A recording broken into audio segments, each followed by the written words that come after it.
day, and I should not have to be in front of a group of my peers to explain why school is not a safe place. We should not have to walk into our classrooms and think about the best exit if there was a shooter in our building. We should not have to see report after report of kids who are not any different than us being killed in their schools and wonder if we will become the next statistic. How many times can we watch our nation's children shot down in their schools before we say enough is enough?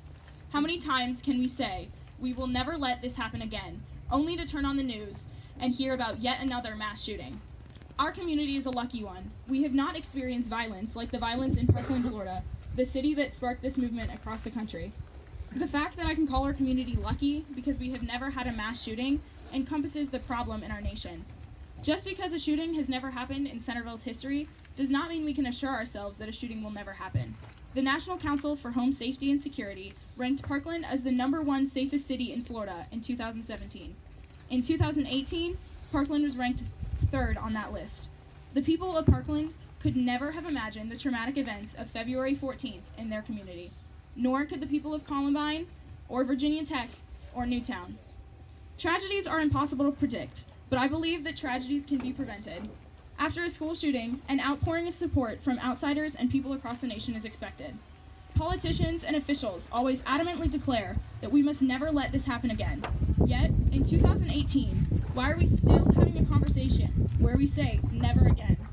Why are we still lending our thoughts and prayers to victims, their families, and communities in mourning, instead of truly doing everything in our power to make sure never again truly means never again?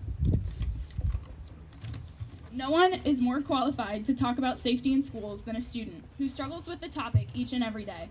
Students are the ones who see behaviors that teachers might not. Students are the ones who connect with their peers on a deeper level than any adult in a school building. Therefore, students should be the ones who can be relied on to promote safety in their schools. As a student, I come to school to get an education, enjoy time with my friends, and to be a kid. The world we live in does not always allow children to be children. I know that it is my responsibility to report something if I don't feel safe.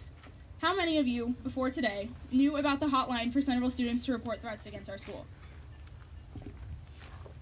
Every hand in the audience should be raised. It's vital that students know about resources to protect themselves and their schools.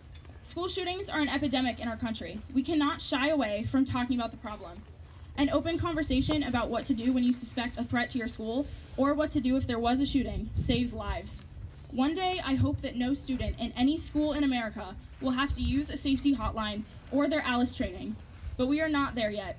We have to talk, as students, about how to do whatever we can to keep our schools safe. As students, we have to take action and make a change. Our generation is the generation that can end mass shootings. A solution starts with us.